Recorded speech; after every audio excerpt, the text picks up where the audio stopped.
안녕하세요. 무스TV 서정구 대표입니다. 정말 오랜만에 뵙습니다. 자, 개인적인 일로 이래저래 너무 바빠가지고요. 저희들 유튜브 작업을 좀 못했습니다. 유튜브 방송을 해야 되는데 요즘 근황이 좀 바빠가지고요. 이제 다시금 마이크를 잡습니다. 예, 그동안 잘들 계셨죠? 예, 오늘은 조금 우리 시간이 조금 지난 우리 유튜브를 찍고 나서 좀 시간이 경과했기 때문에 코스피 지수 그리고 코스닥 지수부터 우리 분석을 간단하게 한번 해보고, 지금 상황에서는 어떤 상황에서 우리가 어떤 마인드로 접근을 해서 이렇게 주식 투자가 이루어져야 되는지, 이 부분에 대해서 우리가 한번 이야기를 한번 해보도록 하겠습니다. 보시는 화면과 같이 우리가 지금 코스피 지수가 이렇게 상승을 계속적으로 하다가 일부 조정 구간에서 조정을 받으면서 끊임없이 상승을 했어요. 자, 근데 지금 현 시점에서는 이런 박스권을 지금 만들었습니다. 그렇죠? 자, 이 박스권이 대략 한 두세 달 정도 지금 진행이 되고 있는데, 과연 이 박스권에서 어떻게 위로 통과를 할 것인지, 아니면 반대로 아래쪽으로 지지선이 붕괴가 돼서 떨어질 것인지, 자, 이 부분에 대해서 우리가 주의를 해줘야 되는데, 지금 우리가 많은 투자자님들께서 코스피가 이렇게 많이 지금 상승한 상황이지 않습니까? 자, 이런 상황에서 지금 섣불리 이렇게 투자를 하기가 좀 두려우신 거예요. 누구나 그렇겠죠. 뭐 저도 마찬가지고요. 많은 전문가들도 마찬가지입니다. 자, 그런데 우리가 하나 방향을 제가 좀 잡아드려야 될 것 같다, 이런 생각이 드는데요. 코스피가 박스권을 가게 되면 무엇을 의미하느냐? 물론 뭐 쉬어간다는 개념도 있지만, 이 박스권이 만들어졌다는 것은 무엇을 의미하는지 그걸 정확하게 이해를 하셔야 됩니다. 코스피 지수가 박스권을 만든다. 상승도 하지 않고 하락도 하지 않고 상승도 하지 않고 하락도 하지. 자, 이 박스권 안에서 주가가 흐름을 보인다는 것은, 코스피 지수는 어떠한 부분입니까? 시가총액 1위부터 우리가 200위, 또는 뭐 특정한 기업도 시가총액 우리 구입하지 않고 코스피 지수에 들어가죠. 주로 우리가 이 코스피 지수에 들어가 있는 종목들이 대형주 그리고 우량주들이 다 속해 있어요. 그러면 코스피 지수가 박스권에 있다는 것은 그러한 우량주들이 이제는 상승 동력을 가지다가 이제는 잠시 멈췄다라고 생각을 하시면 되겠죠. 그러면 대형주 또는 우량주들이 상승폭이 이제는 조금 멈춰서 조정을 받고 있다, 이랬을 때는 우리가 코스피 지수도 이렇게 조정을 받을 수밖에 없습니다. 자, 그런데 단순하게 그것을 이야기하고자 하는 게 아닙니다. 코스피 지수가 상승을 하다가 조정을 받고 있다, 박스권을 만들면서 횡보 구간을 만들고 있다는 것은, 이제는 우량주 대형주가 더 이상 상승에서는 잠시 멈춰졌다, 그리고 조정을 받고 있다. 이 말은 무슨 말이냐? 그러면 이제 상황에서 여태 오르지 못했던 중소형주들이 각각 상승을 이루는, 그죠? 이제 급등과 급락을 이루는 개별 장세가 이루어진다, 이렇게 보시면 되는 거죠. 그래서 지금은 이 박스권 안에서 이렇게 상승과 하락을 계속적으로 코스피 지수가 행보하는 모습을 보일 때는 관심을 잠시 대형주 우량주에서는 벗어나고 중소형주로 이동을 하셔야 됩니다. 중소형주, 우리가 단편적인 예로 작년 8월부터 우리가, 그죠? 작년 8월부터 대략 11월 초까지도 이렇게 박스권을 만들었지 않습니까? 자, 이렇게 11월 쯤까지 박스권을 만들다가 결국은 저항선을 뚫고 상승을 했습니다. 그죠? 위쪽으로 뚫었죠. 위쪽으로 뚫고 이렇게 상승을 하는 이런 모습을 보여줬어요. 그죠? 자, 그러면 과연 이번 박스권에서는 다시금 박스권을 상승할 것인지, 돌파하고 저항선을 돌파하고 상승할 것인지, 아니면 지지선을 붕괴시키면서 하락할 것인지, 자, 그 부분을 우리가 지켜봐 줘야 되는데, 일단 앞전에서 작년 8월에서 11월까지는 박스권의 저항선을 돌파하고 상승을 하는 그런 모습을 보였습니다. 자, 이때 작년 8월부터 11월까지는 대형주 우량주의 어떤 그런 움직임이 크게 일어난 것이 아니라, 그죠? 크게 일어난 것이 아니라 개별 장세가 이루어졌다는 겁니다. 자, 그리고 11월부터 1월 초순까지는 대형주 우량주의 상승에 의해서 코스피 지수가 이렇게 상승을 했죠. 물론 외국인 수급도 있고 기관 수급도 있고 또 개미 투자자들이 어떠한 매수와 매도에 의해서 주가는 결정이 되지만, 어쨌든 대형주 또는 우량주들이 상승을 하니까 코스피 지수가 상승을 한 거고, 지금 박스권을 간다는 것은 그만큼 이제는 침체가 되었다, 상승 동력을 조금 잃었다, 조정을 받고 있다. 그러니까 코스피 지수가 조정을 받고 있다. 그렇다면 여태 상승하지 못했던 중소형주, 즉 개별 장세가 이루어지는 시국이다, 이렇게 볼 수가 있는 거죠. 저희들은 저희 무스TV에서 1월부터 저희들이 박스권을 확인을 한 후부터는요, 특히 이제는 대형 우량주보다는 개별 장세 쪽으로 이렇게 투자를 권유를 드리고 있습니다. 자, 그래서 요약을 하자면 코스피 지수가 박스권이 나왔다는 것은 대형주들이 어떻게 횡보를 하고 있다. 즉 상승 동력을 잠시 잃었다. 즉 횡보를 하고 있다는 소리거든요. 자, 그렇다면 이 시장은 누가 이끌어가느냐? 이제서야 중소형주들이 어떻게 해요? 각각 상승하지 못했던 중소형주들이 이제 상승을 할 수 있는 그런 시간을 주는 겁니다. 그 시간에 개별 장세가 이루어지면서 우리가 여태 묵혀 있었던, 그리고 여태 우리가 물려 있었던 그런 종목들이 전부 다 수익을 순회적으로, 그죠? 돌면서 이렇게 수익을 내는 거죠. 자, 그래서 코스피가 박스권을 만들 때는 우리들이 보유하고 있는 중소형주들이 갈 수 있는 여건을 만들어 주는 겁니다. 예, 이런 마인드에서 접근을 하시면 투자 활동이 여러분들이 훨씬 더 쉬울 거라고 생각이 들고요. 이 상황에서 그러니까 우리가 개별 장세에 투자를 해야 될지 아니면 우량주 대형주에 투자를 해야 될지, 그 시점은 이렇게 코스피 지수를 보면서 여러분들이 응용을 하셔서 투자를 하시면 많은 도움이 되겠다, 이렇게 말씀을 드릴 수가 있겠습니다. 어쨌든 지금 박스권에서 계속 유지가 되어 있고 개별 장세가 지금 이루어지고 있다. 중소형주들이 상승 하락을 지금 기록을 많이 하고 있다. 이런 시점이다. 이렇게 말씀을 드릴 수가 있겠습니다. 많은 분들이 이런 말씀을 하십니다. 그러면 앞으로 코스피는 어떻게 될 것이냐, 그리고 앞으로 코스닥과 코스피 시장이 어떻게 될 것이냐, 이런 말씀들을 많이 하시죠. 그렇죠. 어떤 분은 비관론자들은 이제는 뭐 비관론자라고 하기보다는 이 코스피가 조금은 과열되었다, 그래서 하락을 점치는 사람이 한 70%고 아니 더 갈 것이다 라고 상승에 베팅하는 사람들이 한 30% 정도로 나누어져 있어요. 자, 그런데 우리가 일반적으로 우리가 양심적으로 솔직하게 이야기를 해보면, 저도 개인적으로 코스피 지수가 끊임없이 상승을 해서 우리 많은 투자자들이 수익을 냈으면 좋겠어요. 근데 지금은 코스피가 우리가 코로나로 인해서 코스피 지수가 이렇게까지 상승을 할 수는 없는 거죠. 왜 그러냐면 어쨌든 지금 이제 코로나가, 물론 화이자, 모더나, 아스트라제네카 등의 백신이 이제 공급이 되어서 우리가 이렇게 주사를 맞고 있습니다. 그죠? 백신 주사를 맞고 있는데 시작을 했어요. 저희들도 2월 26일부터. 자, 그런데 그러한 코로나가 지금 잡혔다는 것이 아니고 이 코로나에 대한 이제는 예방 절차, 그리고 이 코로나를 극복하기 위한 절차가 이제 막 시작된 거예요.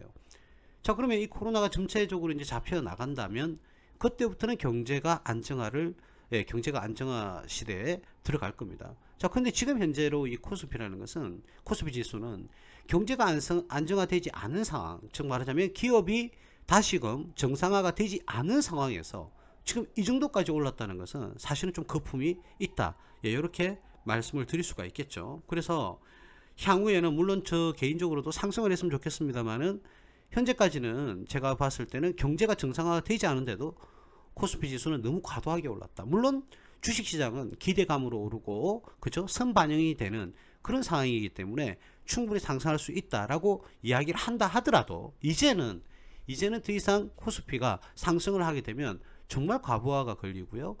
그리고 또 너무나 큰 거품이 발생할 우려가 큽니다. 그래서 저 개인적으로는 한 번의 조정이 이루어진다라고 생각을 합니다. 물론 제가 신이 아닌 이상 무조건 상승 하락 이렇게 말씀드리기는 힘들겠습니다만은 일단 조정을 한번 받는 것이 오히려 뒷날에, 그죠? 다시금 경제가 정상화됐을 때 상승을 할 수 있는, 그죠?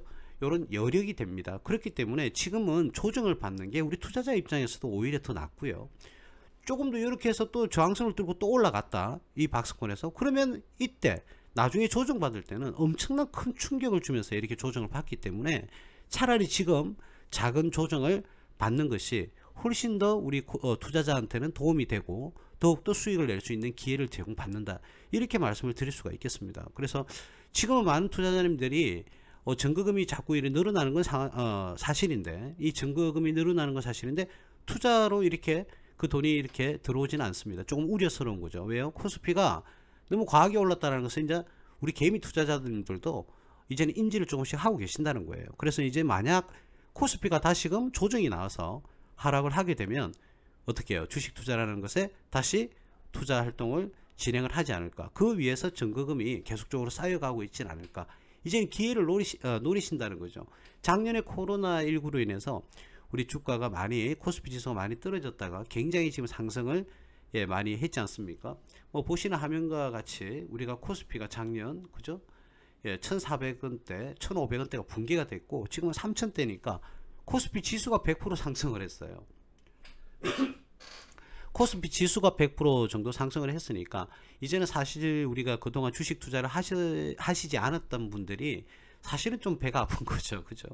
그리고 이제는 다음에 기회가 오면 나는 이제 뭐 투자를 이제 적극적으로 하겠다라는 마음에서 지금 정권 계좌들도 개설이 많이 되었고, 또 증거금, 정권 계좌에 돈이 많이 지금 불입이 되어 있는 그런 상황입니다. 물론 이 정권 계좌에 돈이 유입이 많이 된 원인으로서는 뭐 강력한 부동산, 정부가 지금 펼치고 있는 부동산 정책에도 영향이 좀 있겠죠. 그죠?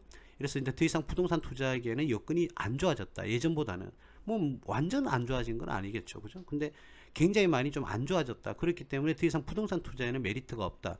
그럼 이 투자자들이 주식시장으로 그 자금의 일부가 충분히 편성이 됐을 가능성도 큽니다. 그죠? 자, 그런데 그 사람들이 지금 주식 투자에 가감하게 올인하지 않는 이유가 무엇이냐? 이 코스피가 부담스러운 거예요.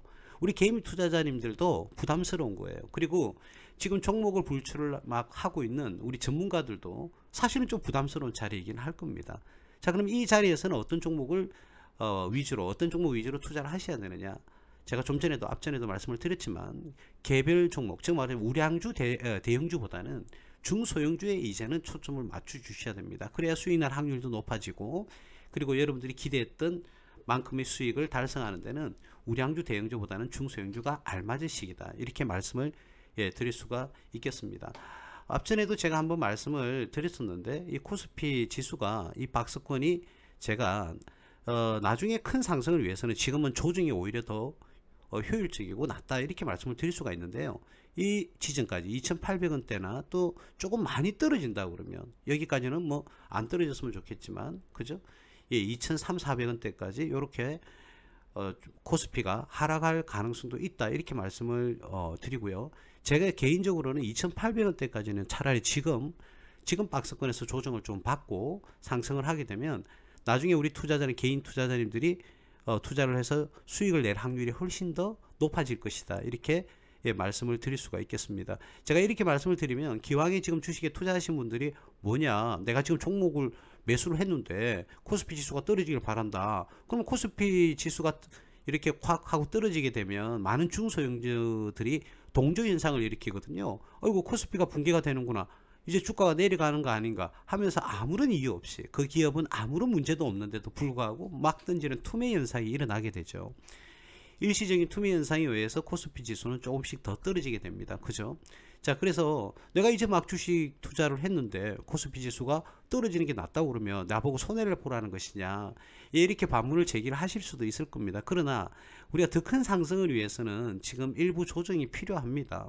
조정이, 우리가 에베레스트 산을 요즘은 뭐 등반하기가 그렇게 어렵지 않다고 하네요. 일부 구간까지는 뭐 차라든지 기계로 이동을 하셔서 그 다음 이렇게 에베레스트 정상을 향해서 이렇게 등반을 한답니다.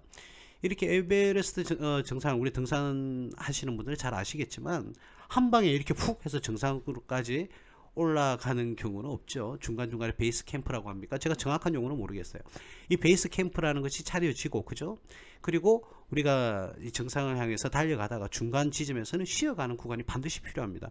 어느 정도 쉬어가느냐에 따라서 정상으로 정상까지 올라갈 확률, 가능성이 높다, 이렇게 어느 정도 쉬어가야 그것이 높다, 이렇게 판단을 하시는 거죠. 그래서 우리 코스피 주가도 똑같습니다.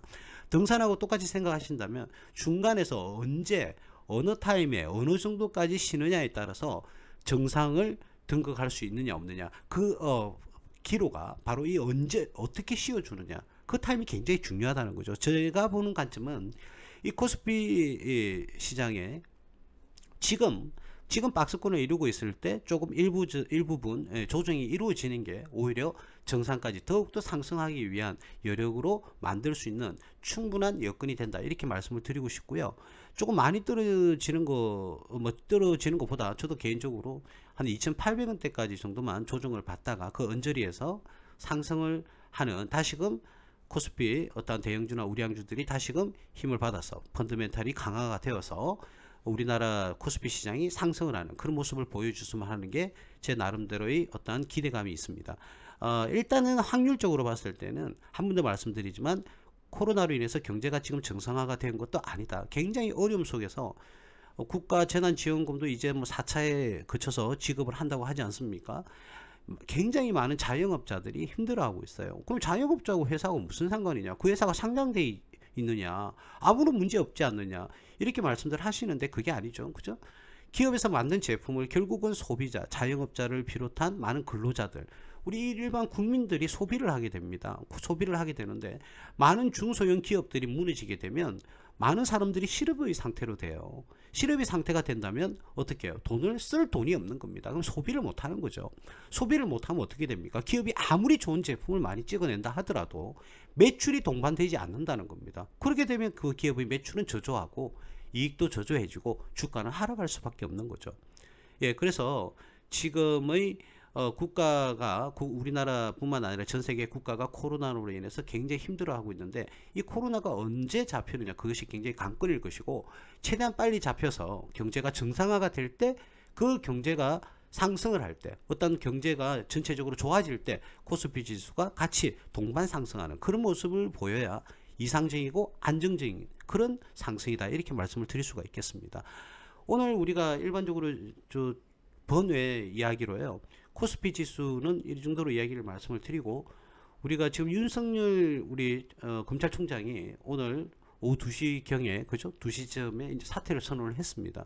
그래서 일제히 당연하죠. 어저께 발표를 했죠. 그죠? 어저께 이제 오늘 휴가를 내면서 오늘입니까? 내일입니까? 휴가를 내면서 내일쯤이겠죠. 내일인가요? 어쨌든 오늘 다시 뭐 기자회견을 한다고 이렇게 이야기를 했고 오늘 2시경에 바로 사퇴를 선언을 했습니다. 그렇게 어저께 그 윤석열 총장이 그렇게 이야기를 했을 때 뻔한 레파토리 아니겠습니까? 어떤 정치적인 어떤 입지를 말한 적은 한 번도 없었습니다. 그죠? 갑자기 내일 기자회견을 하겠다. 이거는 정치적인 입장이거든요. 기자회견을 하겠다는 소리는. 자, 그래서 오늘 이야기를 누누이 이제 사퇴 선언을 하면서 이야기를 들어봤는데 그래서 어저께 저희들은 오늘 뭐 동시호가에 뭐 서현이라든지 또는 득성이라든지 뭐 아이크래프트 뭐 이런 종목을 매수를 해서 일부 종목은 뭐 일부는 매도를 해서 수익을 실현하기도 했는데 이제는 제가 왜 이 이야기를 말씀을 드리느냐면 이제는 개별 장세가 계속적으로 이렇게 코스피가 박스권을 만들어가면 개별 장세가 시작이 된다고 그랬는데 이 개별 장세가 시작이 된다면 이왕에 내가 개별 장세가 시작이 되어서 지금 진행 중에 있지만 중소형주에 이제는 주식 투자를 편성을 해야 된다 그러면 이제는 가급적이면 어떻습니까? 대순주도 이제는 생각을 하셔야 된다는 겁니다. 대순주 이렇게 말씀들 많이 하세요. 대순주에 투자를 하면 패가 망신한다 이런 말씀들 많이 하시지 않습니까? 자, 그런데 만약에 반대로 한번 이야기를 한번 해볼까요? 제가 중소형주를 굉장히 좋은 종목을 이렇게 뽑았습니다. 그렇죠? 종목에 이제 투자를 하려고 분석을 했어요. 근데 너무너무 마음에 드는 거예요. 그래서 지금 굉장히 저평가가 되어 있고 이 종목은 반드시 상승할 동력이 굉장히 크다라는 그런 판단이 내려진 겁니다. 그래서 이제는 투자 의사결정을 하고요. 그 다음날 제가 주가 이제 호가창을 보고 이제 매수를 했어요. 매수를 했는데 3일 있다가 제가 정말 기업 분석을 해서 기업이 너무 좋아가지고 투자를 했는데 이 종목이 뭐 예를 들어서 뭐 지금 나와 있는 이낙연 씨라든지 또는 이재명 씨라든지 윤석열 그리고 뭐 안철수는 뭐 서울시장으로 이제 출마를 한다니까 잠시 빼고요. 이런 대권 후보자들이 막 이제 나와 있어요. 그죠? 근데 그 대선 후보주에 편성이 돼 버려 가지고 뭐 상한가를 가버린 거예요. 근데 제 의도는 그게 아니었다는 거예요. 그 회사 자체가 굉장히 어떻게 해요? 저평가가 되어 있고 상승 동력이 굉장히 있더라 라는 판단에서 매수를 했는데 대선 테마주에 엮여버린 거예요. 그렇게 되는 경우에는 어떨까요, 여러분? 그렇죠? 일단 첫 번째는 그 기업이 저평가가 되어 있다는 점에서 안정성을 확보를 한 겁니다. 안정성을 확보했고 그 기업이 성장할 것이라는 기대감이 확실히 보였다는 거죠. 그래서 성장성도 기대를 할 수 있는 종목인데 대선주의 편성이 돼버린 거예요. 그렇죠? 그러면 내가 고른 종목은 그죠? 실적을 바탕으로 해서 상승할 것이라고 예상을 했는데 대선주로 상승을 하는 경우도 있다는 겁니다. 자, 그런데 만약에 내가 매수했던 종목이 대선주로 편성이 안 된다 하더라도 이 종목은 충분히 수익도 잘 내고 저평가가 되어 있으니까 주가가 상승할 것이라는 그런 기본적 분석을 가지고 이 종목을 매수를 했다면 그 종목이 대선주로 편성이 돼서 상승을 급등을 계속적으로 기록한다? 자, 이런 일은 충분히 여러분들이 수용할 수 있는 범위에 있다는 거죠. 즉 말하자면 뭐 나는 좋아서 이 회사가 좋아서 종목을 매수를 했는데 대선주에 엮여가지고 이렇게 상승을 많이 했다. 기분 좋다. 요렇게 되는 거예요. 근데 반대로 이야기를 하면 내가 대선주를 막 이제 투자를 하려고 했던 거예요. 요거는 위험하다는 거죠. 대선주에 막 투자를 하려고 했는데 첫 번째, 대선주로 편성이 안 되는 경우, 그리고 두 번째, 대선주로 편성이 되었으나 그 사람의 지지율이 떨어져 가지고 또는 그 사람이 대선 후보로서 낙오를 해버렸다는 거죠. 그래 되면 그 이유로 주가가 급락을 한다든지, 그죠? 이래서 위험하다는 겁니다. 대선주가. 자, 그렇다면 대선주는 어떤 식으로 공략을 해야 될까요?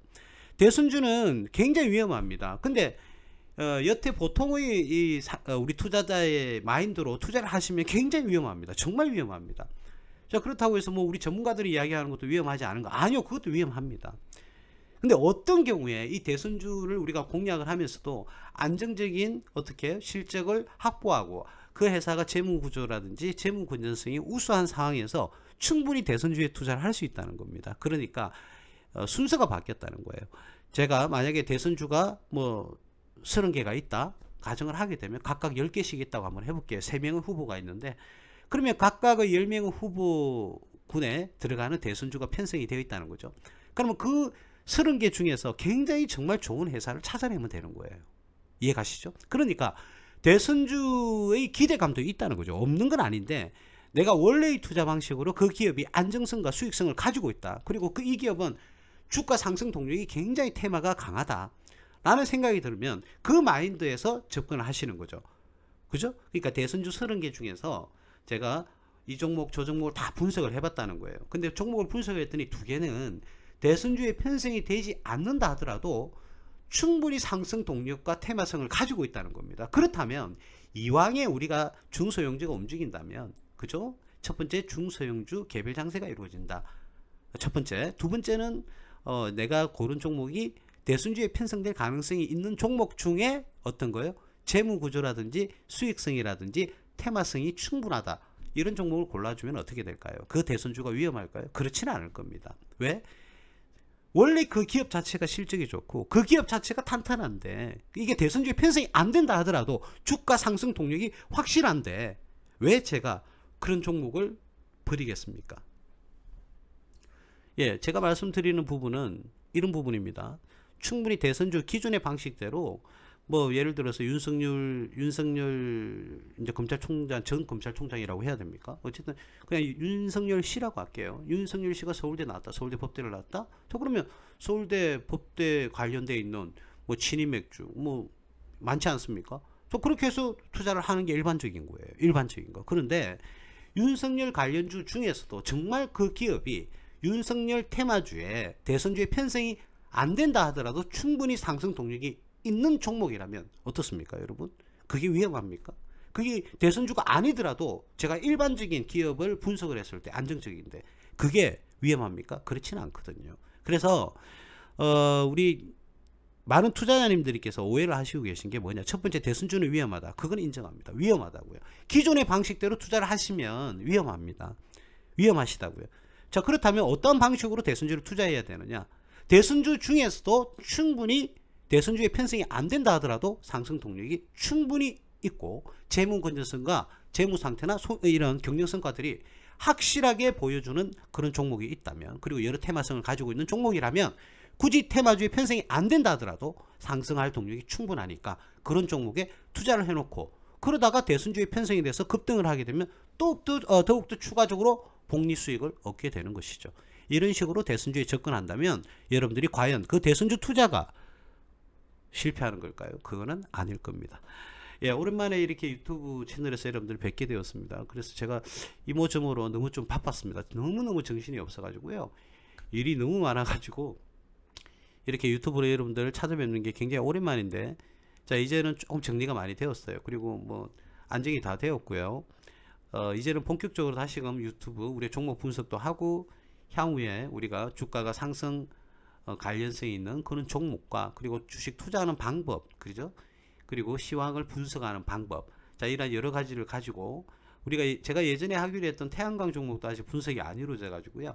가급적 빨리 좀 태양광 종목도 이렇게 준비를 할 수 있도록 그렇게 하겠습니다. 그리고 이제는 근래에 이제는 정치 테마주와 관련해서 이제 정치 테마주 대선이 1년 남짓 남았기 때문에 정치 테마주와 관련되는 이야기들도 제법 많이 조금 해야 될 것 같다, 이런 말씀을 좀 드리고 싶고요.